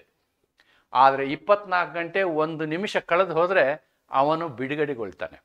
ಯಾಕೆ ಅಂತಂದರೆ ಅವನ ಬಂಧನವನ್ನು ಮುಂದುವರಿಸುವ ಅಧಿಕಾರ ಅಥವಾ ಇರುವುದು ಕೇವಲ ನ್ಯಾಯಾಲಯಕ್ಕೆ ಮಾತ್ರ. ಆದ್ದರಿಂದ ಈ ವ್ಯಕ್ತಿಗಳನ್ನು ಈ ಬಂಧನದ ವಿಷಯದಲ್ಲಿ ರಕ್ಷಣೆ ಮಾಡುವಂತಹ ಒಂದು ಜವಾಬ್ದಾರಿ ಯಾರಿಗಿರ್ತದೆ? ನ್ಯಾಯಾಲಯಕ್ಕಿರ್ತದೆ. ಅಂದರೆ ಇದು ನ್ಯಾಯಾಲಯದ ಒಂದು ಕರ್ತವ್ಯ ಕೂಡ, ನ್ಯಾಯಾಲಯದ ಒಂದು ಕೆಲಸ. ಏನು ಕೆಲಸ ಅದು? It has to protect the rights of person who is arrested. ಅವನ್ನ ಅರೆಸ್ಟ್ ಮಾಡಿದಾಗ, okay, at the time, during arrest, during trial, during sentencing, right to legal aid. ನೋಡಿ, ಅವನಿಗೆ ನಾವೇನು ಮಾಡಬೇಕಾಗತ್ತೆ? ಅರೆಸ್ಟ್ ಮಾಡಿದ ಕೂಡಲೇ ಅವನಿಗೆ ಲಾಯರ್ನ ಕನ್ಸಲ್ಟ್ ಮಾಡೋಕ್ಕೆ ಪರ್ಮಿಷನ್ ಕೊಡಬೇಕಾಗ್ತದೆ. 24 ಗಂಟೆ ಒಳಗಡೆ ಅವನು ಮ್ಯಾಜಿಸ್ಟ್ರೇಟಿನ ಮುಂದೆ ಬಂದು ಪೊಲೀಸರು ಕನ್ವಿನ್ಸ್ ಮಾಡಬೇಕು ಮ್ಯಾಜಿಸ್ಟ್ರೇಟ್ಗೆ, ನಾವು ಇವನ್ನ ಬಂಧನದಲ್ಲಿ ಇಟ್ಕೊಳ್ಳುವುದು ಸರಿಯಾದ ಕ್ರಮ ಆಗಿದೆ, ಇವನು ಅಪರಾಧಿಕ ತಪ್ಪನ್ನು ಮಾಡಿದ್ದಾನೆ, ಇವನನ್ನು ನಾವು ಬಂಧನದಿಂದ ಮುಕ್ತಗೊಳಿಸಿದರೆ ಅಪರಾಧಿಕ ತಪ್ಪು ಮಾಡಿರುವ ಸಾಕ್ಷ್ಯಾಧಾರಗಳನ್ನು ಇವನು ನಾಶಪಡಿಸುವ ಸಾಧ್ಯತೆ ಇದೆ. ಆದ್ದರಿಂದ ಇವನನ್ನು ಬಂಧನದಲ್ಲಿ ಇಡಬೇಕು ಅಂಥೇಳಿ ಹೇಳಿದಾಗ ನ್ಯಾಯಾಲಯ ನಿರ್ಧಾರ ಮಾಡುತ್ತೆ, ಅವನು ಬಂಧನದಲ್ಲಿ ಇಡಬೇಕಾ ಅಥವಾ ಬಿಡುಗಡೆ ಮಾಡಬೇಕಾ ಅಂತೇಳಿ. ಸಾಮಾನ್ಯವಾಗಿ ಏನು ಮಾಡ್ತಾರೆ ಅಂದರೆ, ಪೊಲೀಸರು ತನಿಖೆಗೆ ನನಗೆ ಇವನು ಬೇಕು ಇವನು ಅಂಥೇಳಿ ಕೇಳ್ತಾರೆ. ಕೇಳಿದಾಗ ಗರಿಷ್ಠ 15 ದಿನ ಅವನನ್ನು ಪೊಲೀಸರು ವಶಕ್ಕೆ ಕೊಡ್ತಾರೆ. ಇಲ್ಲ ಅಂದರೆ ಅವನನ್ನು ಅಲ್ಲಿಂದ ಸೆರೆವಾಸಕ್ಕೆ, ಜೈಲಿಗೆ ಕಳಿಸುವಂತಹ ಅಧಿಕಾರ ಯಾರಿಗಿದೆ? ಅಂದರೆ ಜವಾಬ್ದಾರಿ ಯಾರಿಗಿದೆ? ನ್ಯಾಯಾಲಯಕ್ಕಿದೆ. ಆದ್ದರಿಂದ ಆ ರೀತಿಯಾದಂಥ ಹಕ್ಕುಗಳನ್ನು ಅಲ್ಲಿ ಅವರು ಕಾಪಾಡ್ತಾರೆ. BNSS ಅಡಿಯಲ್ಲಿ ನ್ಯಾಯಾಲಯಗಳು ಬಂಧನ, ವಿಚಾರಣೆ ಮತ್ತು ಶಿಕ್ಷೆಯ ಸಮಯದಲ್ಲಿ ಆರೋಪಿಗೆ ಇರುವಂತಹ ಕಾನೂನಾತ್ಮಕ ಹಕ್ಕುಗಳನ್ನು ಅವರು ರಕ್ಷಿಸುತ್ತಾರೆ. ಕಾನೂನು ಸಹಾಯದ ಹಕ್ಕು, ಬಂಧನದ ಕಾರಣ ತಿಳಿಯುವ ಹಕ್ಕು. ನೋಡಿ, ಒಬ್ಬ ವ್ಯಕ್ತಿಯನ್ನು ಬಂಧಿಸಿದ ಕೂಡಲೇ ಅವನನ್ನು ನಾವು ಯಾಕೆ ಬಂಧಿಸಿದ್ದೀವಿ ಅನ್ನೋ ಕಾರಣವನ್ನು ಅವನಿಗೂ ಕೊಡಬೇಕು, ಅವನ ರಿಲೇಟಿವ್ಗೂ ತಿಳಿಸ್ಬೇಕು, ಅವನ ರಿಲೇಟಿವ್ಗೆ ಕಮ್ಯುನಿಕೇಟ್ ಮಾಡಬೇಕು ಬಂಧನವನ್ನು. ಮತ್ತು ಅವನು ಯಾವುದಾದ್ರೂ ನ್ಯಾಯವಾದಿಗಳ, ವಕೀಲರ ಸಹಾಯವನ್ನು ಪಡಿಬೇಕಾದ್ರೆ ಅದರ ವ್ಯವಸ್ಥೆಯನ್ನು ಇವರು ಮಾಡಿಕೊಡಬೇಕಾಗ್ತದೆ. ಆದ್ದರಿಂದ ಅಂದರೆ ಬಂಧಿತ ವ್ಯಕ್ತಿಗಳ ರಕ್ಷಣೆಯನ್ನು ಮಾಡುವುದು ಕೂಡ ಕರ್ತವ್ಯವಾಗಿದೆ. ಯಾರ ಕರ್ತವ್ಯ? ನ್ಯಾಯಾಲಯದ ಕರ್ತವ್ಯ. ಯಾಕೆಂದರೆ ಪೊಲೀಸರು ಅದನ್ನು ಯಾವಾಗಲೂ ದುರುಪಯೋಗ ಮಾಡ್ಕೊಳ್ಳಿಕ್ಕೆ ನೋಡ್ತಿರ್ತಾರೆ. ಎಷ್ಟೋ ಸಲ ನಾವು ನೋಡ್ತೀವಿ, ಅವ್ರನ್ನ 24 ಗಂಟೆಗಿಂತ ಜಾಸ್ತಿ ಇಟ್ಟಿರ್ತಾರೆ, ಆದರೆ ಪ್ರೂಫ್ ಕೊಡೋದಿಲ್ಲ. ಆ ರೀತಿಯಾದಂತಹ ಅನೇಕ ಪ್ರಕರಣಗಳನ್ನು ನಾವು ನೋಡ್ತೀವಿ. ಇತ್ತಿತ್ತಲಾಗಿ ಈ CCTV ಇದೆಲ್ಲ ಬಂದಿರೋದ್ರಿಂದ ಅಂತಹ ತಪ್ಪುಗಳು ಆಗದೆ ಇರ್ಬೋದು ಅಂತ ನಾವು ಅಂದ್ಕೊಂಡಿದ್ದೀವಿ. ಪ್ರೊಸೀಜರಲ್ ಫಂಕ್ಷನ್ ನೋಡಿ, ಇನ್ನೊಂದು ಅತಿ ಪ್ರಮುಖವಾದಂತಹ ಇವರ ಕಾರ್ಯ ಅಂತಂದರೆ ಈ ಪ್ರಕ್ರಿಯೆಗಳನ್ನು ಸರಿಯಾದ ರೀತಿಯಲ್ಲಿ ನಡೆಸೋದು. ಇಡೀ BNSSನ ಉದ್ದೇಶವೇ ಅದು. This is the core duty or complete objective of BNSS 2023. The court ensures that all procedural safeguards like examination of witness, framing of charges, passing of judgment are followed strictly according to BNSS. Strictly according to BNSS. ಯಾವ ಪ್ರೊಸೀಜರ್ಗೂ short cut ಇಲ್ಲ, ಎಲ್ಲಾನು BNSS ಯಾವ ರೀತಿ ಹೇಳಿದೆಯೋ ಅದೇ ರೀತಿಯಾಗಿ ಮಾಡುವಂತಹ ಒಂದು ಕರ್ತವ್ಯ ನ್ಯಾಯಾಲಯದ ಕರ್ತವ್ಯ ಆಗಿದೆ. ಅತಿ ಮುಖ್ಯವಾದಂತಹ this is the foundational function of the courts ಅಂತ ಹೇಳ್ಬೋದು. ಸಾಕ್ಷಿ ವಿಚಾರಣೆ, ಆರೋಪ ರೂಪಿಸುವುದು ಮತ್ತು ತೀರ್ಪು ನೀಡುವುದು ಮುಂತಾದ ಎಲ್ಲ ಪ್ರಕ್ರಿಯಾತ್ಮಕ ಹಂತಗಳು ಹೇಗೆ ನಡಿಬೇಕು? BMSನ ನಿಯಮಾನುಸಾರ ನಡೆಯಬೇಕು. Then law enforcement and support. Law enforcement and support ಇವ್ರು ಏನು ಮಾಡಬೇಕಾಗತ್ತೆ ಅಂದರೆ, ಈ ಕಾನೂನು ಜಾರಿಗೊಳಿಸುವ ವಿಷಯದಲ್ಲಿ ಇವ್ರದ್ದು ಜವಾಬ್ದಾರಿ ಇದೆ, ನ್ಯಾಯಾಲಯಗಳ ಜವಾಬ್ದಾರಿ. ಏನು ನ್ಯಾಯಾಲಯಗಳ ಜವಾಬ್ದಾರಿ? ವಾರಂಟ್ ಇಶ್ಯೂ ಮಾಡಬೇಕಾಗ್ತದೆ, ಸಮನ್ಸ್ ಇಶ್ಯೂ ಮಾಡಬೇಕಾಗ್ತದೆ, orders to assist law enforcement agencies ಅಂದರೆ ಪೊಲೀಸರಿಗೆ ಹೆಲ್ಪ್ ಮಾಡಬೇಕಾಗ್ತದೆ. They have to help the police. Police ಅಪರಾಧಿನ ಕರ್ಕೊಂಬರ್ತಾರೆ, ಅವ ಎಲ್ಲ ಅಪರಾಧವನ್ನು ಮಾಡಿ ಬಿಟ್ಬಿಡು ಅವನು ಅಂಥೇಳಿ ಇವ್ರು ಹೇಳೋಕ್ಕಾಗಲ್ಲ. ಅಪರಾಧ ಮೇಲ್ನೋಟಕ್ಕೆ ಪ್ರೈಮಾ ಫೆಸೈ ಅಂತಾರೆ ಅದಕ್ಕೆ. The word used is prima facie. Prima facie ಅಥವಾ ಮೇಲ್ನೋಟಕ್ಕೆ. ಮೇಲ್ನೋಟಕ್ಕೆ ಕನ್ನಡದಲ್ಲಿ ಸರಿಯಾಗಿ ಬರೆದಿದ್ದೀನೋ ಎಲ್ಲ ಗೊತ್ತಿಲ್ಲ. ಮೇಲ್ನೋಟಕ್ಕೆ ತಪ್ಪು ಎಸಗಿದಾನೆ ಅಂತ ಕಂಡು ಬಂದರೆ ಇವರು ಪೊಲೀಸರಿಗೆ ಸಹಾಯ ಮಾಡಬೇಕಾಗ್ತದೆ, ಅವರಿಗೆ ಹೆಲ್ಪ್ ಮಾಡಬೇಕಾಗ್ತದೆ. ಆ ಜವಾಬ್ದಾರಿ ಕೂಡ ಇವರಿಗಿದೆ. During the investigation or trial. ಈ ಇನ್ವೆಸ್ಟಿಗೇಷನ್ ಅಂತ ಹೇಳ್ತೀವಲ್ಲ, ಇದು ಪೊಲೀಸರು ಮಾಡುವಂತಹ ಕೆಲಸ. This is done by police. ತನಿಖೆ ಮಾಡುವುದು ಪೊಲೀಸರ ಪ್ರಮುಖ ಕರ್ತವ್ಯ. ತನಿಖೆ ಅಥವಾ ವಿಚಾರಣೆ ವೇಳೆ ಕಾನೂನು ಜಾರಿಗೊಳಿಸುವ ಅಧಿಕಾರಿಗಳಿಗೆ ಸಹಾಯವಾಗುವಂತೆ ನ್ಯಾಯಾಲಯಗಳು ವಾರಂಟ್ಗಳು, ಸಮನ್ಸ್ಗಳನ್ನು ಕೊಡಬೇಕಾಗುತ್ತದೆ. ಎಸ್ಪೆಷಲಿ ಕಾಗ್ನಿಜಿಬಲ್ ಅಫೆನ್ಸ್ ಮತ್ತು ನಾನ್ ಕಾಗ್ನಿಜಿಬಲ್ ಅಫೆನ್ಸ್ ಅಂತ ಹೇಳ್ತೀವಿ. ವಾರಂಟ್ ಕೇಸ್, ಸಮನ್ಸ್ ಕೇಸ್ ಅಂತ ಹೇಳ್ತೀವಿ. ಯಾವ ಕೇಸಿನಲ್ಲಿ ನಾನ್ ಕಾಗ್ನಿಜಿಬಲ್ ಕೇಸಲ್ಲಿ ಒಬ್ಬ ವ್ಯಕ್ತಿಯನ್ನು ನೀವು ಅರೆಸ್ಟ್ ಮಾಡೋಕ್ಕಾಗಲ್ಲ. ಕಾಗ್ನಿಜಿಬಲ್ ಕೇಸಲ್ಲಿ ಅರೆಸ್ಟ್ ಮಾಡ್ಬೋದು ಯಾರೋ ಪೊಲೀಸರು. ನಾನ್ ಕಾಗ್ನಿಜಿಬಲ್ ಕೇಸಲ್ಲಿ ಅರೆಸ್ಟ್ ಮಾಡಬೇಕು ಅನ್ನುವಂಥ ಅವಶ್ಯಕತೆ ಇದ್ದರೆ, ಸಾಕ್ಷಿ ನಾಶ ಆಗುತ್ತೆ ಅಂತಿದ್ರೆ ನೀವು ಕೋರ್ಟ್ ಹತ್ರ ಹೋಗಿ, ನ್ಯಾಯಾಲಯದ ಹತ್ರ ಹೋಗಿ ಅವ್ರಿಗೆ ಕನ್ವಿನ್ಸ್ ಮಾಡಿ, ನ್ಯಾಯಾಲಯ ಕನ್ವಿನ್ಸ್ ಆದರೆ, ಅವರಿಗೆ ನ್ಯಾಯಾಲಯಕ್ಕೆ ಮನವರಿಕೆ ಆದರೆ ಅವರು ವಾರಂಟ್ ಕೊಡ್ತಾರೆ. ಆ ವಾರಂಟ್ ತೊಗೊಂಡು ಹೋಗಿ ನೀವು ಅರೆಸ್ಟ್ ಮಾಡುವ ಸಾಧ್ಯತೆ ಇರುತ್ತೆ. ಇಲ್ಲಾಂದರೆ ಅರೆಸ್ಟ್ ಮಾಡೋಕ್ಕೆ ಪೊಲೀಸರಿಗೆ ಸಾಧ್ಯತೆ ಇಲ್ಲ. ಈ ಎಲ್ಲ ಲಾ ಎನ್ಫೋರ್ಸ್ಮೆಂಟ್ ಪ್ರಕ್ರಿಯೆಗಳನ್ನು ಸರಿಯಾದ ರೀತಿಯಲ್ಲಿ ಜರುಗಿಸುವುದು ನ್ಯಾಯಾಲಯಗಳ ಕರ್ತವ್ಯ ಆಗಿದೆ. ನಾನು ಮಾತಾಡ್ತಾ ಇರುವಂಥದ್ದು judicial courts only. I am not talking about administrative courts or executive courts. ಅದರ ಬಗ್ಗೆ ಮಾತಾಡ್ತಾ ಇಲ್ಲ ನಾನು. I am talking about only judicial courts. Duties under BNSS ನೋಡಿ. ದೆನ್ ಇವ್ರದ್ದು ಕರ್ತವ್ಯ ಅನ್ನೋದಕ್ಕಿಂತ ಏನು ಬಾಧ್ಯತೆ ಅಂತ ಹೇಳ್ಬೋದು. ಬಾಧ್ಯತೆ ಅಂತ ಹೇಳ್ಬೋದು. ಇಲ್ಲಿ ಏನು ಶಬ್ದ ಯೂಸ್ ಮಾಡಿದ್ದೀವಿ ನಾವು? Let us see. ಕಾರ್ಯಗಳು. ಎಸ್, ಫಂಕ್ಷನ್ಸ್ಗೆ ನಾವು ಕಾರ್ಯಗಳು ಅಂತ ಹೇಳಿದ್ದೀವಿ. ಓಕೆ, ಇಲ್ಲಿ ಇವಕ್ಕೆ ನಾವು ಕರ್ತವ್ಯಗಳು ಅಂತ ಹೇಳ್ತೀವಿ. ಅವುಗಳನ್ನೆಲ್ಲ ಕಾರ್ಯಗಳು ಅಂದ್ಕೊಳ್ಳಿ ನೀವು. ಈಗ ನಾವು I will talk about the duties.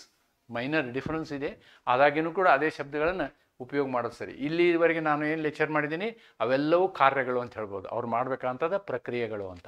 ಈಗ ಅವರ ಜವಾಬ್ದಾರಿಗಳು, I can say obligations of the courts or duties of the courts under BNSS. ಅವರ ಕರ್ತವ್ಯಗಳು. ಎಸ್ ನೋಡಿ, ನ್ಯಾಯಯುತವಾದಂತಹ ವಿಚಾರಣೆಯನ್ನು ಯಾರು ಮಾಡಬೇಕು? ನ್ಯಾಯಾಲಯ ಮಾಡಬೇಕು. The trial should be fair, just and fair. The trial should be just and fair. You have learned this concept in administrative law.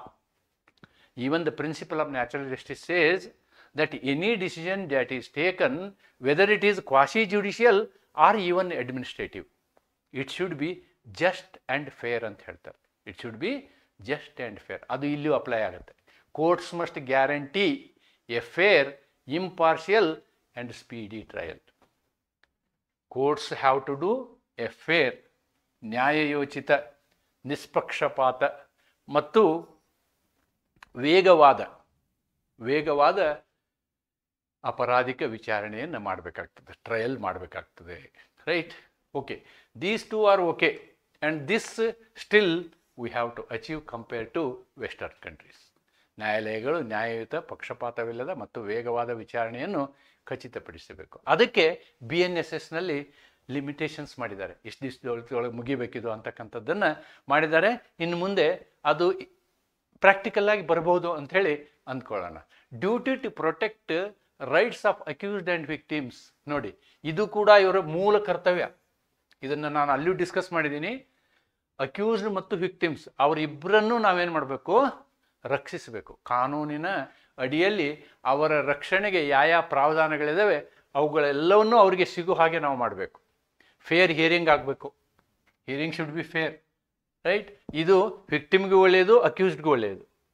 Victims are given opportunity. ನೋಡಿ, ಬರೀ state ಅಷ್ಟೇ ಕೇಸ್ ನಡೆಸೋದಲ್ಲ, ಯಾರು ಆ ಒಂದು ಪ್ರಕರಣದಲ್ಲಿ ಹಾನಿಗೆ ಒಳಗಾಗಿರ್ತಾರೆ, ಓಕೆ, ಸಂತ್ರಸ್ತರಾಗಿರ್ತಾರೆ, ಆ ಸಂತ್ರಸ್ತ ವ್ಯಕ್ತಿಯೂ ಕೂಡ ಅಥವಾ ಬಾಧಿತ ವ್ಯಕ್ತಿಯೂ ಕೂಡ ತಾನು ಆ ಪ್ರಕರಣದಲ್ಲಿ ಭಾಗವಹಿಸ್ಬೋದು. Opportunity to participate and be compensated. ಕೇಸ್ನಲ್ಲಿ ಅವನು ತಮ್ಮ ಲಾಯರ್ನೂ ಇಡ್ಬೋದು.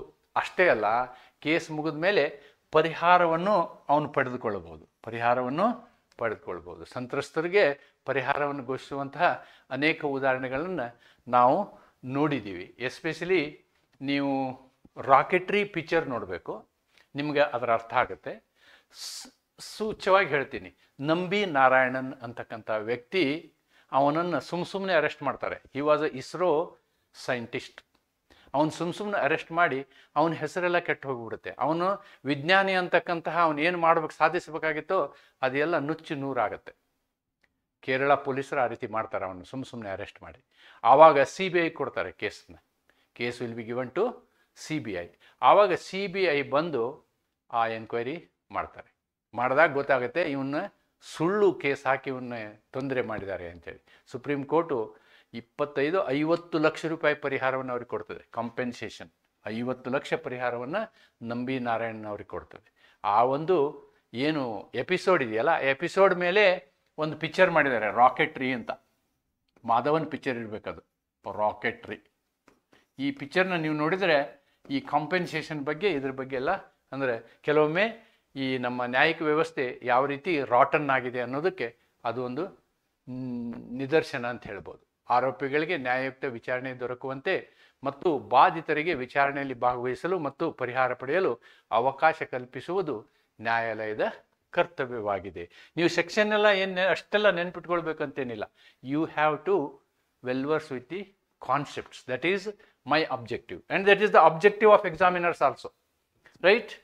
So when I was discussing these duties are again of these type. Now I have discussed what is fair trial. Duty, one duty. So like that I have discussed this duty also. In addition to this, these are the other 3 duties of the court ಅನ್ನೋದನ್ನು ನೀವು ನೋಡಬೇಕು. Therefore, the third duty, yes, as these two I have explained: record of proceedings, judicious use of discretion, and prevent abuse of power. ಇವು ಕೂಡ ಕರ್ತವ್ಯ. ಯಾರ ಕರ್ತವ್ಯ? ನ್ಯಾಯಾಲಯದ್ದು, the magistrates or courts. ಇವರುಗಳ ಕರ್ತವ್ಯ. ಇಷ್ಟೆಲ್ಲ ಕರ್ತವ್ಯಗಳನ್ನು ನಾವು ರೆಕಾರ್ಡ್ ಮಾಡಿದ್ದೀವಿ. 2 ನಾನು ಆಲ್ರೆಡಿ ಡಿಸ್ಕಸ್ ಮಾಡಿದ್ದೀನಿ. Now I am going to discuss the third one is duty to record and maintain proceedings. ನೋಡಿ, ನೀವು ಇಲ್ಲೇನು ಮಾಡಬೇಕಾಗತ್ತೆ ಅಂತಂದರೆ,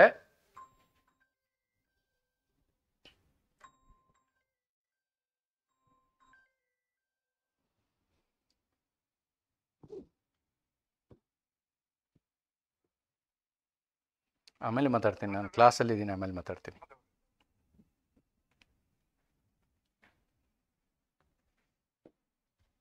ಇಲ್ಲಿ ಯಾವುದೇ ಕ್ರಿಮಿನಲ್ ಪ್ರೊಸೀಡಿಂಗ್ ನಡೆದರೆ ಪ್ರತಿ ಹೆಜ್ಜೆಗೂ ಅವುಗಳನ್ನೆಲ್ಲ ರೆಕಾರ್ಡ್ ಮಾಡ್ತಾರೆ.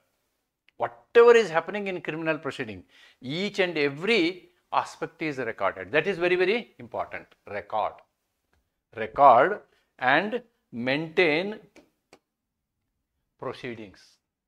ಏನು ನಡವಳಿಕೆಗಳಿದಾವೆ ಎಲ್ಲವನ್ನೂ ದಾಖಲೆ ಮಾಡಬೇಕಾಗ್ತದೆ. The court must maintain proper records of evidence, orders, judgements. Everything is step by step recorded. That is the one of the fundamental requirement of BNSS.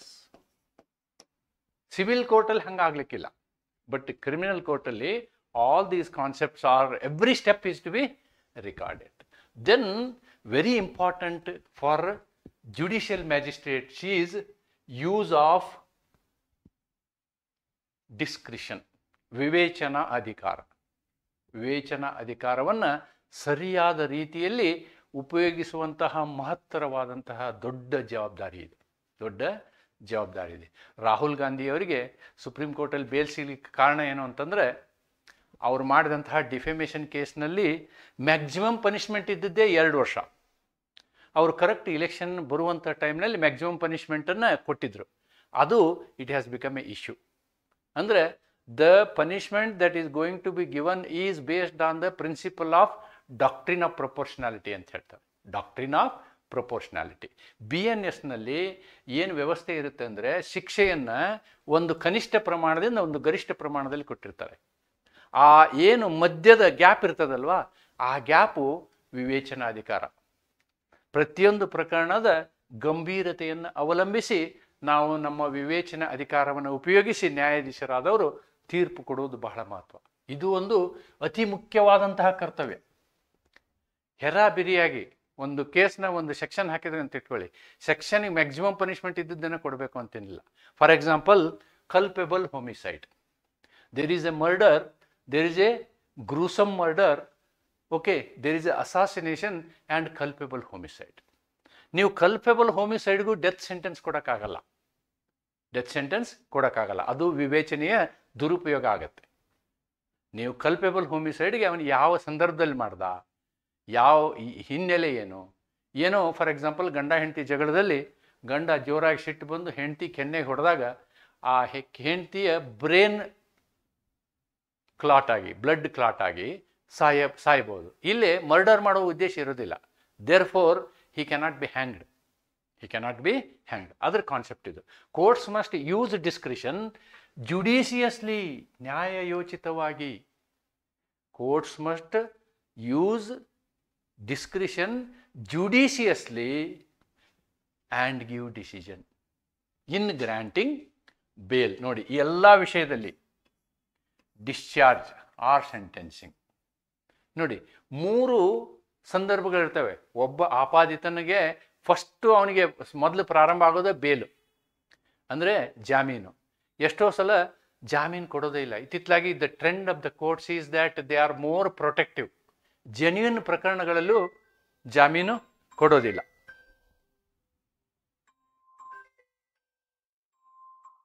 Genuine ಪ್ರಕರಣಗಳಲ್ಲೂ ಕೂಡ ಜಾಮೀನು ಕೊಡೋದಿಲ್ಲ. So that is the situation, that is the prevailing situation ಅಂತ ಹೇಳ್ತಾರೆ. Bail is the rule, jail is exception ಅಂತಾರೆ.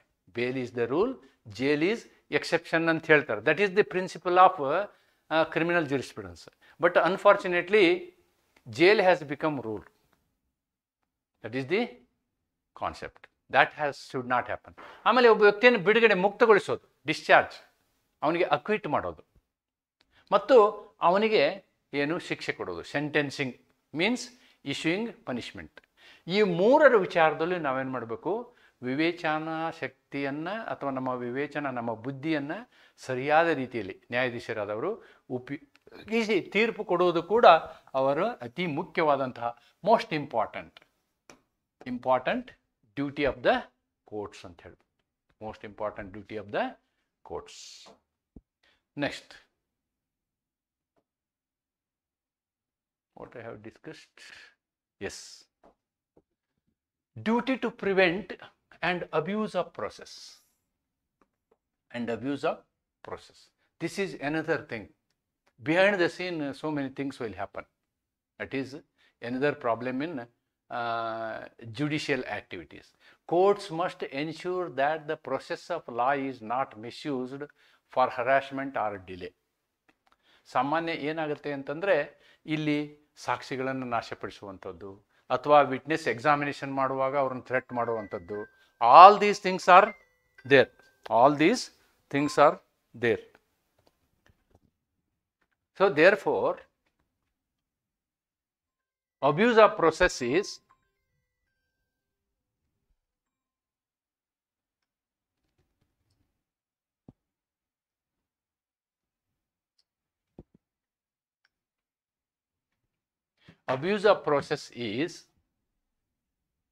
another very vast area. ನಾವು ಯಾವ ರೀತಿ ಅಬ್ಯೂಸ್ ಮಾಡ್ತಾರೆ ಅಂತ ಹೇಳೋಕ್ಕಾಗಲ್ಲ ಪ್ರೊಸೆಸ್ಸನ್ನು. ನೀವು ಸಾಕ್ಷಿಗಳನ್ನು ಹೆದರಿಸ್ಬೋದು, ಸಾಕ್ಷಿಗಳನ್ನು ನಾಶ ಮಾಡ್ಬೋದು, ಅಥವಾ ಪಬ್ಲಿಕ್ ಪ್ರಾಸಿಕ್ಯೂಟರ್ನ ಥ್ರೆಟ್ ಮಾಡ್ಬೋದು. ಇವೆಲ್ಲವನ್ನು ತಡೆಗಟ್ಟುವಂಥದ್ದು ಏನಾಗುತ್ತೆ, ಈ ಕೋರ್ಟಿನ ಜವಾಬ್ದಾರಿ ಆಗ್ತದೆ. ಅಥವಾ ದಿ ಪ್ರೋಸೆಸ್, ಅದಕ್ಕೆ ಜುಡಿಷಿಯಲ್ ಆಬ್ಸ್ಟಿನೆನ್ಸಿನು ಅಂತ ಹೇಳ್ತಾರೆ. Judicial abstinence. ಒಂದು ಕೇಸ್ ಇದೆ, state of West Bengal versus Shivanand Pathak.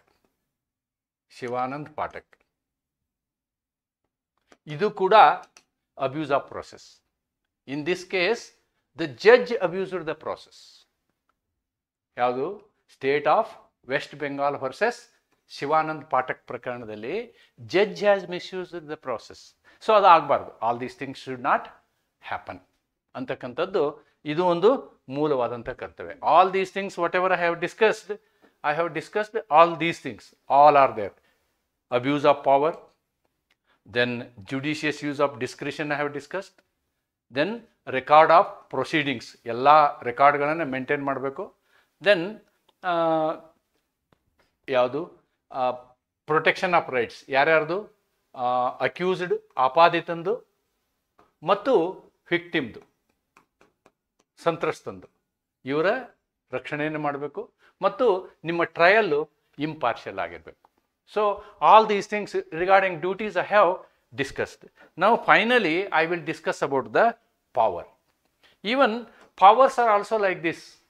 Powers also can be classified into these concepts. Powers can be classified into these concepts. Cognizance of offense. Nodi, this is the first thing, very important thing. ಕೆಲವೊಂದ್ಸಲ ಏನಾಗುತ್ತೆ ಅಂತಂದರೆ, ನಾವು complaint ಕೊಡಕ್ಕೆ ಹೋಗ್ತೀವಿ. Complaint ಕೊಡಕ್ಕೆ ಹೋದರೆ police ಸ್ಟೇಷನ್ನಲ್ಲಿ ಕಂಪ್ಲೇಂಟೇ ತೊಗೊಳ್ಳಲ್ಲ. ನಮ್ಮ ಕಂಪ್ಲೇಂಟನ್ನೇ ಅವ್ರು ತೊಗೊಳೋದಿಲ್ಲ. ಅಂದರೆ ಅವರು ನೆಗ್ಲೆಕ್ಟ್ ಮಾಡ್ತಾರೆ. ಆವಾಗ ನಮಗೊಂದು ಅಧಿಕಾರ ಇದೆ, ನಾವು ನೇರವಾಗಿ ನ್ಯಾಯಾಧೀಶರ ಹತ್ರ ಹೋಗ್ಬೋದು.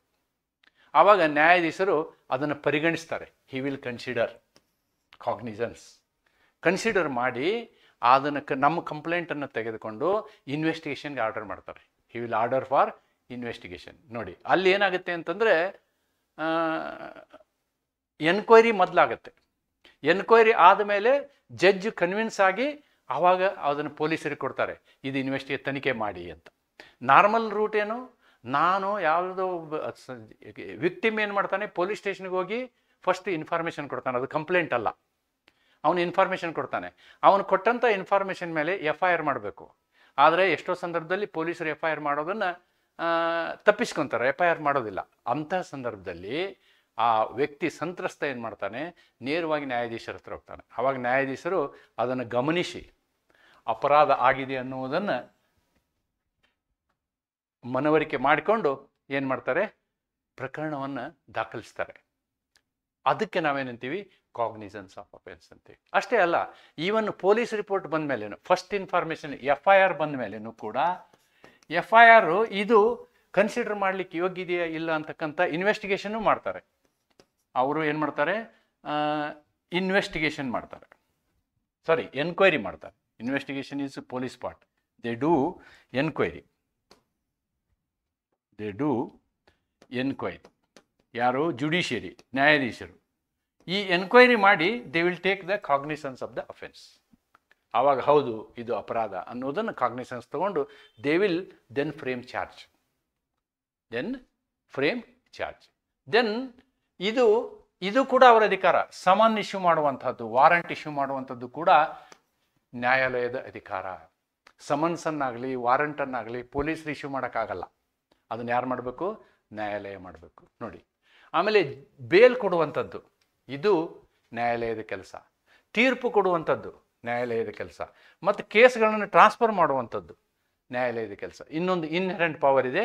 ಇವೆಲ್ಲವನ್ನ ಒಂದೊಂದಾಗಿ ನಾವು ನೋಡುವುದಾದರೆ, see power to grant bail discuss ಮಾಡಿದ್ದೀನಿ. ಇದು it is the power of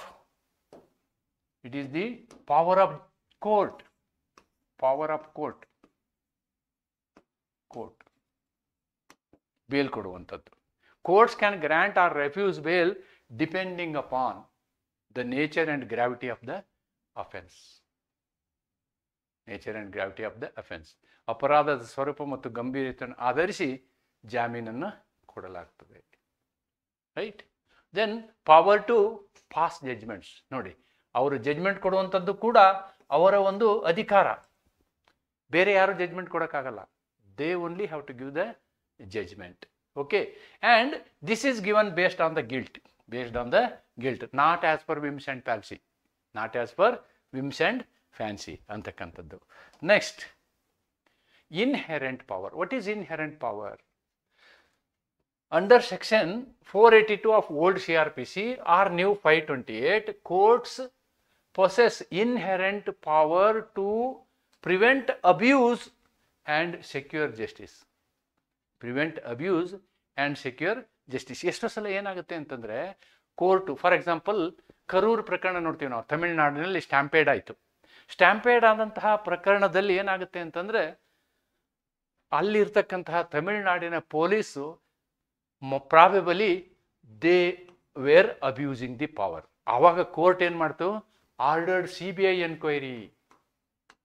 so this is inherent power of the court. Inherent power ಬಗ್ಗೆ ನೀವು ಮಾತಾಡೋದಾದರೆ this is a best example. Very recently ಕರೂರಲ್ಲಿ 36 ಜನ ಸ್ಟ್ಯಾಂಪೇಡಲ್ಲಿ ಸತ್ತು ಹೋದರು.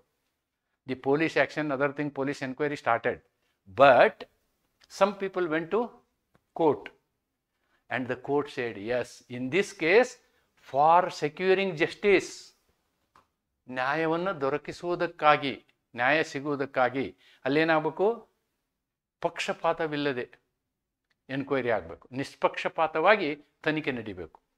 ನಿಷ್ಪಕ್ಷಪಾತವಾಗಿ ತನಿಖೆ ನಡಿಬೇಕು ಅಂತಂದ್ರೆ ಅದು ತಮಿಳುನಾಡಿನ ಪೊಲೀಸರಿಂದ ಸಾಧ್ಯ ಇಲ್ಲ. ಯಾಕೆ ಹೇಳಿ? 2 political parties, ruling party and A newly emerging party. Emerge ಆಗಬಾರ್ದು ಅನ್ನೋದು ರೂಲಿಂಗ್ ಪಾರ್ಟಿಯ ಉದ್ದೇಶ ಇರ್ತದೆ. ಆದ್ದರಿಂದ ನಿಷ್ಪಕ್ಷಪಾತ ತನಿಖೆಯ ಸಂಶಯ ಇರುವುದರಿಂದ they use the power of 528 and ordered CBI enquiry. Normally state ಗೌರ್ಮೆಂಟಿನ ಅನುಮತಿ ಇಲ್ಲದೆ CBI ಸ್ಟೇಟ್ ವಿಷಯದಲ್ಲಿ ಮೂಗು ತೋರಿಸೋ ಹಾಗಿಲ್ಲ. That is the law. ಆದರೆ ನ್ಯಾಯಾಲಯ ಆ ರೀತಿ ಹೇಳ್ಬೋದು, under this inherent power. Then power to transfer cases. ಎಷ್ಟೋ ಸಲ ಏನಾಗುತ್ತೆ ಅಂತಂದರೆ, ಕೆಲವೊಂದು ಪ್ರಕರಣದಲ್ಲಿ ಎನ್ಕ್ವೈರಿ ಟ್ರಯಲ್ ಸರಿ ನಡೀತಾ ಇರೋದಿಲ್ಲ ಅಥವಾ ತುಂಬ ಡಿಲೇ ಆಗ್ತಾ ಇರ್ತದೆ. ಆವಾಗ ಹೈಯರ್ ಕೋರ್ಟ್ಗಳು ಏನು ಮಾಡ್ಬೋದು? ಲೋಯರ್ ಕೋರ್ಟಿಂದ ನಾನೇ ಮಾಡ್ತೀನಿ ಅಂತ ಕೇಸ್ ತೊಗೋಬೋದು. They can take the case to themselves. This is called transfer of power. Sessions court can transfer the case from JMSP courts. ಆ ಕೋರ್ಟಿಂದ ಟ್ರಾನ್ಸ್ಫರ್ ಮಾಡ್ಕೋಬೋದು. High court can transfer the case from even sessions court. ಆ ರೀತಿ transfer ಮಾಡ್ಕೊಳ್ಳುವಂಥ ಅಧಿಕಾರ ಇಲ್ಲಿ ಕೋರ್ಟ್ಗಳಿಗೆ, ನ್ಯಾಯಾಲಯಗಳಿಗೆ ಇದೆ ಅನ್ನೋದನ್ನು ನೋಡ್ಬೋದು. Session courts and high courts can transfer cases for convenience or fairness of trial. ಕೆಳಗಡೆ ಟ್ರಯಲ್ ನ್ಯಾಯಯುತವಾಗಿ ನಡೀತಿಲ್ಲ ಅಂಥೇಳಿ ಅವ್ರಿಗೆ ಸಂಶಯ ಬಂದರೆ, ಅಥವಾ ಮಲ್ಟಿಪಲ್ ಪ್ರಕರಣಗಳಿದ್ವು ಅಂತ ಇಟ್ಕೊಳ್ಳಿ. ಮಲ್ಟಿಪಲ್ ಪ್ರಕರಣಗಳು, ಒಂದೇ ಥರದ ಪ್ರಕರಣಗಳಿದ್ದಾಗ ಅವುಗಳನ್ನು ಮೇಲಿನ ಹಂತದ ನ್ಯಾಯಾಲಯಗಳಿಗೆ, ಅಂದರೆ ಸೆಷನ್ ಕೋರ್ಟ್ಗಾಗಲಿ ಅಥವಾ ಹೈಕೋರ್ಟ್ಗಾಗಲಿ ಟ್ರಾನ್ಸ್ಫರ್ ಮಾಡಿಕೊಳ್ಳುವಂತಹ ಅಧಿಕಾರ ಯಾರಿಗಿದೆ?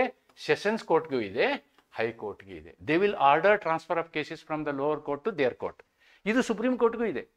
ಇನ್ civil matters, in other matters, even supreme court can also do that. All India level implication ಇದ್ದರೆ they also can take the cases, transfer those cases ಅಂತಕ್ಕಂಥದ್ದು. So these are all I have categorized 3 ways. One I have categorized as functions, ಕಾರ್ಯಗಳು. ಎರಡನೇದು duties, ಕರ್ತವ್ಯಗಳು. ಮೂರನೇದ್ದು powers, ಅಧಿಕಾರಗಳು. ಈ 3 ಹೆಡ್ಡಿಂಗಲ್ಲಿ ನಾನು ನಿಮಗೆ ಈ ಒಂದು ಕಾನ್ಸೆಪ್ಟನ್ನು explain ಮಾಡಿದ್ದೀನಿ. ಇದು ಮತ್ತು ನನ್ನ ಹಿಂದಿನ ವಿಡಿಯೋನ ನೀವು ಕಂಬೈನ್ಡ್ ಆಗಿ ನೋಟ್ಸ್ ಮಾಡಿಕೊಂಡ್ರೆ you can very effectively answer the question. The question may be structure of the criminal courts, their functions and powers. That may be the question. BNSS strengthens the judicial system by clearly defining functions, duties and powers. BNSS ಅಲ್ಲಿ ಎಲ್ಲ ಇವು clear define ಆಗಿದ್ದಾವೆ. ನಾ ಈ ಒಂದು ವಿಡಿಯೋದಲ್ಲಿ ಸೆಕ್ಷನ್ಗಳನ್ನು ಬರೆಯೋದನ್ನು ಕಾನ್ಸ್ಪಿಕ್ಯೂಸ್ಲಿ avoid ಮಾಡಿದ್ದೀನಿ. ಯಾಕಂದರೆ ಎಲ್ಲ ಸೆಕ್ಷನ್ಗಳನ್ನು ಕ್ಲಮ್ಜಿ ಆಗುತ್ತೆ, ನೆನ್ಪಿಟ್ಕೊಳ್ಳುವಂತಹ ಅವಶ್ಯಕತೆ ಬರೋದಿಲ್ಲ. ಉದ್ದೇಶ ಏನು? Speedy, transparent and fair trial. ನೋಡಿ, ಪಾರದರ್ಶಕ ಟ್ರಯಲ್ ಆಗಬೇಕು. ಓಪನ್ ಕೋರ್ಟಲ್ಲಿ ಟ್ರಯಲ್ ಮಾಡ್ತೀವಿ ನಾವು, accept few cases like rape case and all they will be conducted in camera. Otherwise all will be in open court. ಮತ್ತು ನ್ಯಾಯಯೋಚಿತವಂಥ ಪ್ರಕ್ರಿಯೆ ಮತ್ತು ಬೇಗ ಬೇಗ ಆಗುವಂಥ ಪ್ರಕ್ರಿಯೆ. BNSSನ ವಿಶೇಷ ಏನಂದರೆ ಕಾಲಮಿತಿಯನ್ನು ಫಿಕ್ಸ್ ಮಾಡಲಾಗಿದೆ. ಸೊ ಈ ಎಲ್ಲ ಆಯಾಮದಲ್ಲಿ ನಾವಿವತ್ತು ನ್ಯಾಯಾಲಯದ ಕರ್ತವ್ಯಗಳನ್ನು, ಅಧಿಕಾರಗಳನ್ನು ಮತ್ತು ಪ್ರಕಾರ್ಯಗಳನ್ನು ನೋಡಿದ್ದೀವಿ. ಮುಂದಿನ ವಿಡಿಯೋದಲ್ಲಿ ನಾನು ಪ್ರಾಸಿಕ್ಯೂಷನ್ಗೆ ಸಂಬಂಧಪಟ್ಟಂಥ ಇಂತಹದೇ ಒಂದು ವಿಡಿಯೋನ ನಿಮ್ಮ ಮುಂದೆ ತರ್ತೀನಿ ಅಂತ ಹೇಳ್ತಾ ಇವತ್ತಿನ ಈ ವಿಡಿಯೋವನ್ನು ಇಲ್ಲಿಗೆ ಮುಕ್ತಾಯ ಮಾಡ್ತೀನಿ. ಮುಕ್ತಾಯಗೊಳಿಸುವಕ್ಕಿಂತ ಮೊದಲು ನನಗೆ ಬಹಳಷ್ಟು ಖುಷಿ ಆಗ್ತದೆ. ಕೆಲವು ವಿದ್ಯಾರ್ಥಿಗಳು ಕೆಲವೊಂದು ಕಮೆಂಟ್ಗಳನ್ನು ಮಾಡಿದ್ದೀರಿ. ಆಮೇಲೆ ಸಣ್ಣ ಪುಟ್ಟ ಏನಾದರೂ ಮಿಸ್ಟೇಕ್ಗಳಿದ್ದರೆ ಹೇಳುವಲ್ಲಿ ನೀವು ಹಿಂದೆ ಬೀಳಬಾರ್ದು. You can comment it in the comment box or you can call me. Any doubt also you can call me. ಅಂತ ಹೇಳ್ತಾ, ಮತ್ತು ಈ ನನ್ನ ವಿಡಿಯೋಗಳು ನಿಮಗೆ ಇಷ್ಟ ಆಗಿದ್ದರೆ ವಿಡಿಯೋಗಳನ್ನ ಲೈಕ್ ಮಾಡಿ, ಕಮೆಂಟ್ ಮಾಡಿ ಅಂಥೇಳಿ ಹೇಳ್ತಾ, ಇನ್ನೂ ಹೆಚ್ಚಿನ ವಿಡಿಯೋಗಳನ್ನು ನಾನು ನಿಮ್ಮ ಮುಂದೆ ಸಾಧ್ಯ ಆದಷ್ಟು ಬೇಗನೆ ತರಲಿಕ್ಕೆ ಇಷ್ಟಪಡ್ತೀನಿ. ಇವಾಗ ಸದ್ಯದಲ್ಲಿಯೇ ನನ್ನ ಕಾಂಟ್ಯಾಕ್ಟ್ ಒನ್ ವಿಡಿಯೋ ಮುಗಿಯೋದ್ರಿಂದ BNS ಕೂಡ ಪ್ರಾರಂಭ ಮಾಡ್ತೀನಿ ಅಂತ ಹೇಳಿ ನಿಮ್ಗೆ ಹೇಳ್ತಾ ಇವತ್ತಿನ ಈ ವಿಡಿಯೋನ ಇಲ್ಲಿಗೆ ಮುಕ್ತಾಯಗೊಳಿಸ್ತೀನಿ. ನಮಸ್ಕಾರ.